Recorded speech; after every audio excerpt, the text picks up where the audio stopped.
Hello viewers, I am Deepti Anand. In my previous video, I have discussed with you specimen question paper History and Civics ICSE 2023, in which we have discussed about part 1 and part 2 section A only. Today we are going to discuss section B.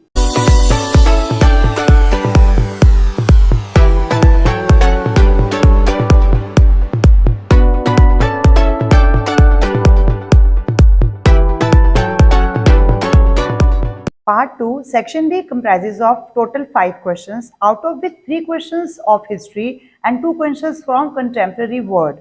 A student has to attempt only 3 questions out of these 5 questions. So our first question of this Part 2 Section B, which is question number 6. The culmination of discontent against the British rule came with the Great Revolt of 1857.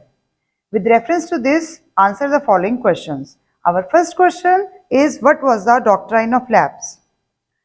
Lord Dalhousie, the Governor General of India, annexed many states to the company using the doctrine of lapse.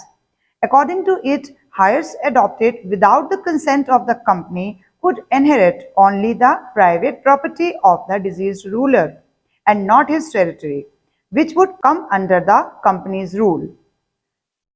It has another part, name the queen who became a victim of this policy. When the ruler of Jhansi died in 1853, leaving no natural heir, the widowed Rani Lakshmibai became a victim of this policy. Our B part is, mention any 3 economic causes of the revolt. First heading is exploitation of economic resources. First point, India was forced to export at cheaper rates raw materials like raw cotton and raw silk. Second, India was made to accept ready-made British goods duty-free. Third, Indian handmade goods were unable to compete with the cheaper machine-made British products. Second heading is drain of wealth. After the conquest of Bengal, the British began to purchase raw materials for their industries in England from the surplus revenues.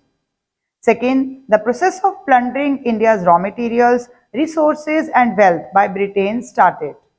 Third, the transfer of wealth included the salaries, incomes and savings of Englishmen from India to England, for which India got no proportionate economic return, and this is called drain of wealth. Third heading is poverty and famines.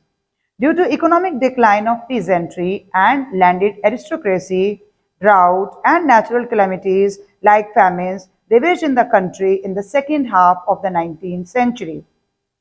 Second, there were 12 major and numerous minor famines between 1765 and 1857. Third, the British government did nothing to lessen people's misery. C part is of 4 marks. Question is, mention any 4 administrative changes made by British after the revolt. Even though the uprising of 1857 was suppressed, it compelled the Britishers to make many important socio-political and administrative changes. This introduction is necessary for every 4-marker question. Now headings. First heading is end of company's rule. The most significant change was the end of the rule of the East India Company and assumption of the Government of India directly by the Crown. This was done directly by the Government of India Act of 1858, which had following provisions. Subpoints. Now the power was to be exercised by the Secretary of State, assisted by a 15-member India Council. The Secretary of State's salary and allowances were to be paid out of the revenues of India. Third, actual governance was to be carried on as before by the Governor General, who was also given the title of Viceroy, and Lord Canning was the first Viceroy under this Act. Second heading is Queen Victoria's Proclamation. This transfer of governance was made public at Allahabad in 1858 by Lord Canning. The proclamation promised that the Government of India would, first subheading is, follow a policy of non-intervention in social and religious matters of Indians. Second, treat all subjects, Indians and Europeans, as equals. Third, grant a general pardon to all those who had taken part in the war except those who were found guilty of murder of British subjects. Third heading is administrative changes in the British Indian Army. After 1857's revolt, there was a systematic reorganization of the army in the following manner. First subheading, European troops were kept in the key geographical and military positions. Second, the strength of the European troops in India was increased. The ratio of European to Indian troops was fixed at 1:2 in Bengal Army and 2:5 in Madras and Bombay armies. Next point, in order to discourage nationalism, measures such as introduction of caste and community in most regiments were taken. Last point, newspaper, journals and nationalist publications were prevented from reaching the soldiers. Now fourth heading is end of Mughals and Peshwas and many princely states. First subheading, with the death of Bahadur Shah II, who was deported to Yangon, the Mughal dynasty came to an end. Second, Nana Sahab, the last Peshwa, had fled to Nepal, and the office of Peshwa also came to an end.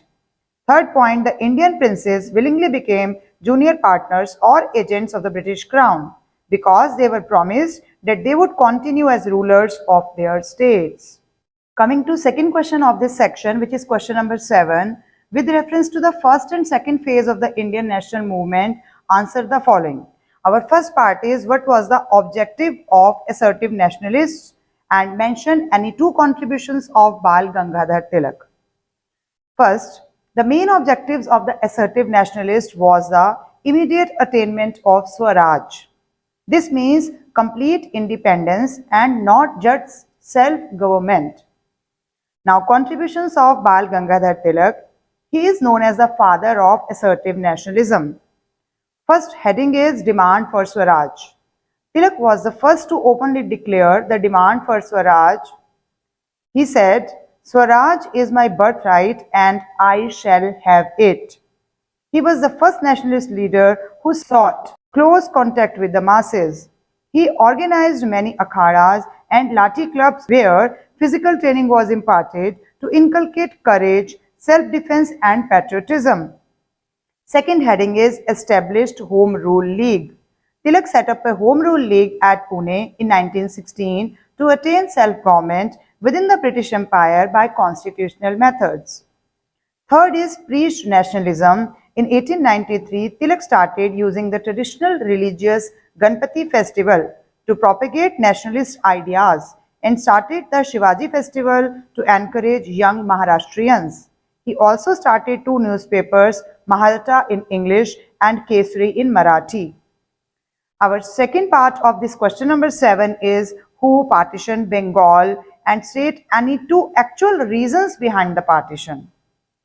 On July 20, 1905, Lord Curzon announced the division of the province of Bengal into two provinces named Bengal and Eastern Bengal and Assam. This scheme was implemented on October 16, 1905. Actual reasons behind the partition included Bengal was the nerve center of the Indian nationalism, shows that the British hoped to stop the rising tide of nationalism. Second point is, the partition of the state was intended to curb Bengali influence by not only placing Bengalis under two administrations, but by reducing them to a minority in Bengal itself. Third is partition was meant to foster division on the basis of religion. East Bengal would be predominantly a Muslim majority state and West Bengal would have a Hindu majority. Our third part of this question number 7 is mention any four methods used by early nationalists. Introduction. The early nationalists were practical. They wanted to win freedom by a gradual process. They followed what is popularly known as constitutional agitation method. Three methods include, first point is 3 Ps. They made use of 3 Ps that are petitions, prayers and protests. They sent petitions, requests and letters of protest to the British government to look into the problems of the Indians. Second heading is held meetings. They held meetings where speeches were made and resolutions for popular demands were passed. They made use of the press to criticize government policies. Third is sent memorandums.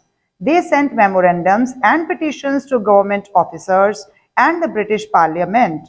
These petitions were carefully drafted with facts and arguments addressed to the government, and their real aim was to educate the Indian people. Fourth heading is Deputations of the Indian Leaders. Deputations of Indian leaders were sent to Britain. These political leaders carried on active propaganda in Britain.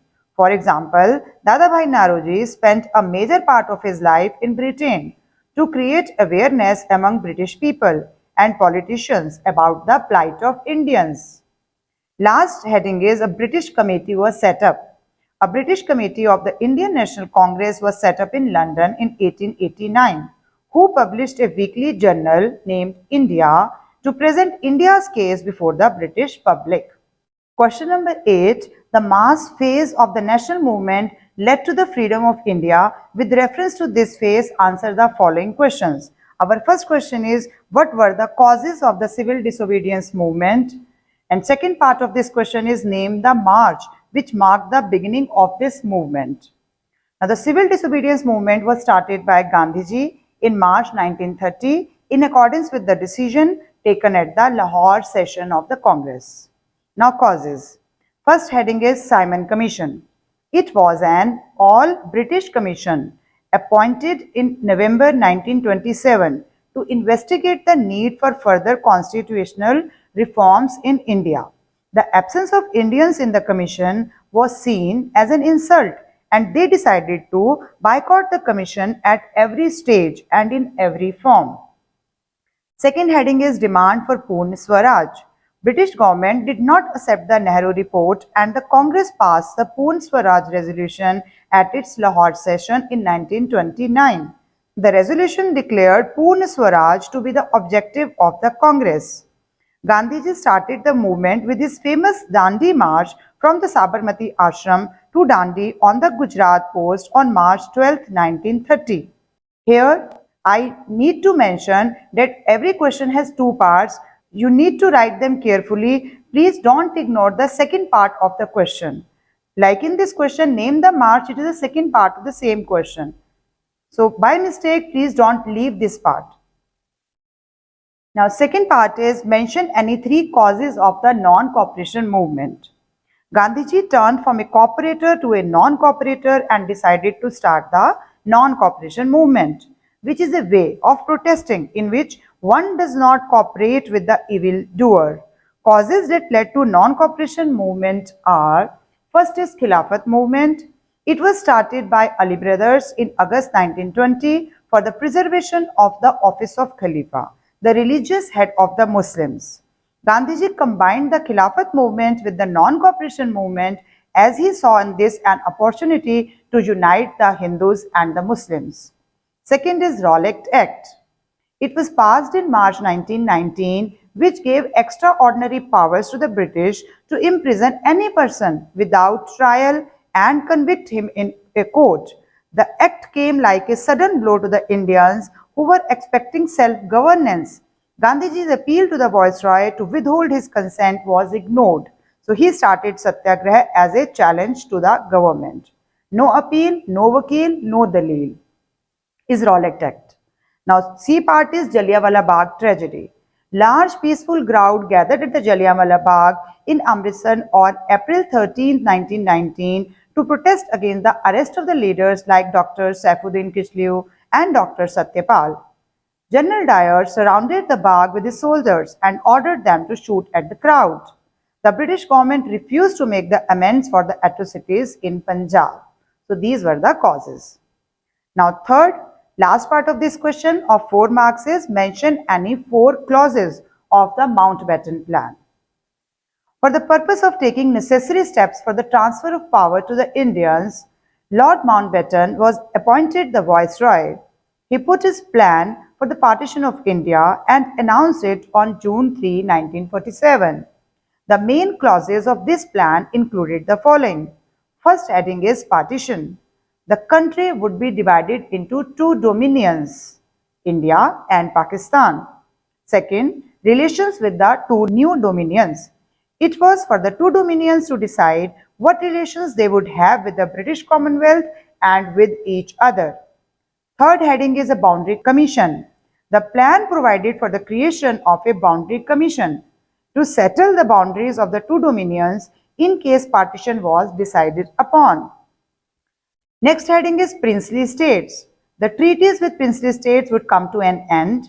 They would be free to associate themselves with either of the dominions or to remain independent. Last heading is transfer of power. The plan ended with the declaration that the transfer of power would take place not in June 1948, but much earlier than that. The British Parliament would pass an act for the transfer of power before August 15, 1947. Previous three questions are from history. Now, next two questions are from contemporary world. So, question number 9 is look at the picture given and answer the following questions. First part is identify and briefly explain the above incident. This incident is known as the immediate cause for the First World War, known as Sarajevo Crisis. Points are Archduke Frankish Ferdinand the heir to the throne of Austria-Hungary was assassinated at Sarajevo, capital of Bosnia, on June 28, 1914. The assassination was organized by a secret society called Black Hand, formed by extremist Serbian nationalists. Austria served an ultimatum on Serbia on July 23, making 11 demands, out of which Serbia did not accept all. Austria declared war on Serbia on July 28, 1914. On August 1, 1914, Germany declared war on Russia and on August 3rd on France. Many other countries soon entered the war. Britain, France, Russia and their allies were called the Allied Power, while Germany, Austria and their allies were called the Central Powers. Second part of this question number 9 is mention any 4 conditions imposed on Germany in the Treaty of Versailles. The victorious powers or the allies met in a conference in Versailles. As a result of the discussions, the Treaty of Versailles was signed on June 28, 1919. The conditions imposed on Germany were to prevent it from going to war again. The main terms of the treaty were: first, the treaty declared Germany guilty of aggression and the amount of reparations was fixed at $33 billion. Second, Germany lost Alsace-Lorraine to France. Danzig became a free port in Polish territory. Third, the coal mines in the German area called Saar were ceded to France for 15 years and the area was to be governed by the League of Nations. Germany ceded parts of her pre-war territory to Denmark and lost all her colonies to the victorious allies, Britain, Belgium, South Africa and Portugal. Last part of this question is name the organization established to maintain peace after the First World War and mention any 3 of its objectives. The introduction is the horrors of the war convinced the leaders of the world that there must be a mechanism to prevent war and promote international cooperation. Thus, the organization League of Nations was established to maintain peace after the First World War. The League of Nations was created as a world organization of all independent states in 1920. Now, objectives of League of Nations.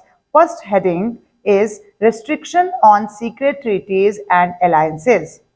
All the states of the world were prohibited from entering into any secret treaties and alliances. Second heading is prohibition on mass destructive weapons. The member states were not supposed to maintain huge armies, warships and destructive armaments. Third is peaceful settlement of disputes. All states were to respect each other's independence. They were to refer their mutual disputes, if any, to the League of Nations for a peaceful settlement. Last point is to promote cooperation. Apart from political functions, the League of Nations was supposed to promote cultural, social and economic cooperation among the member states. Now coming to last question, which is question number 10. In this question, the United Nations organization was established to maintain peace in the world. With reference to this organization, answer the following questions. Now, first part is, what was the composition of the Security Council? The Security Council is the executive body of the United Nations. It has the primary responsibility for the maintenance of peace and security. It functions continuously.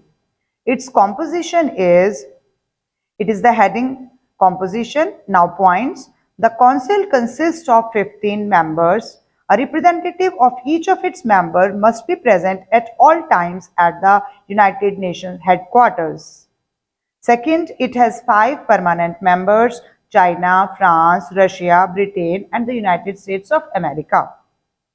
Third is the 10 non-permanent members are elected by the General Assembly by a two-third majority for a term of 2 years. Last point is the presidency of the council rotates monthly according to the English alphabetical listing of its member states. The negative vote of a permanent member is called a veto, and the council is powerless to act if any of the permanent member uses a veto power. Second part of this question number 10 is, mention any 3 functions of the International Court of Justice. The International Court of Justice is the principal judicial organ of the United Nations. Its seat is at The Hague, Netherlands. It began work in 1946. The functions of International Court of Justice are, first is the parties, heading. The member states of the UN are entitled to appear and apply before the International Court of Justice. Second heading is voluntary jurisdiction. The court is competent to entertain a dispute if the states concerned agree to take the issue to it. Third is compulsory jurisdiction. It has compulsory jurisdiction in the following areas. First subheading is, against the background that a large number of treaties provide that disputes are submitted to the court. Second subheading is, its jurisdiction extends to disputes pertaining to the interpretation of international law and reparation, that is compensation, to be made for the breach of an international obligation. Last is advisory opinion. The only bodies at present authorized to request advisory opinions of the court are 5 organs of the UN and 16 specialized agencies of the United Nations family. Now third question of this last question number 10, what is the full form of UNESCO, and mention any 3 of its functions. Now full form of UNESCO is United Nations Educational, Scientific and Cultural Organization. This was established on 4th November 1946. Main functions of UNESCO are in the field of education. So our first heading is education. The largest sector of UNESCO's is in the field of education. First subheading is removal of illiteracy by encouragement to adult education, distance education, and emphasis on education of women and girls. Second is financial assistance of education of disabled children and provision of grants and fellowships to scholars and teachers. Third is organization of book fairs and festivals at international and national level. Second heading is scientific activities. Scientific activities undertaken by UNESCO are, first point is, UNESCO organizes seminars and conferences of students of various countries and circulates the information through journals and exhibitions. Second is, it promotes basic research in fields like geology, mathematics, physics, and oceanography.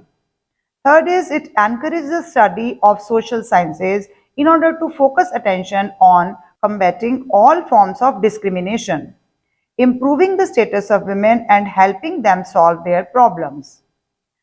Third heading is communication. UNESCO develops communication for dissemination of information. First, it has set up regional networks, trained technicians, and deals with both hardware and software aspects of information. Second, it improves the quality of press, the films and video services. Third, it upholds the freedom of press and the independence of media. Last heading is preservation of cultural heritage. UNESCO encourages modernization without the loss of cultural identity and diversity. First point, it provides technical advice and assistance, equipment and funds for the preservation of monuments and other works of art. Second, it aims to protect the world's inheritance of books, works of art and rare manuscripts. Third, it pays attention towards cultural development through the medium of films. I am sure these solutions will help you while preparing for your final exams. Thank you for watching till the end. Keep sharing and watching. Thank you.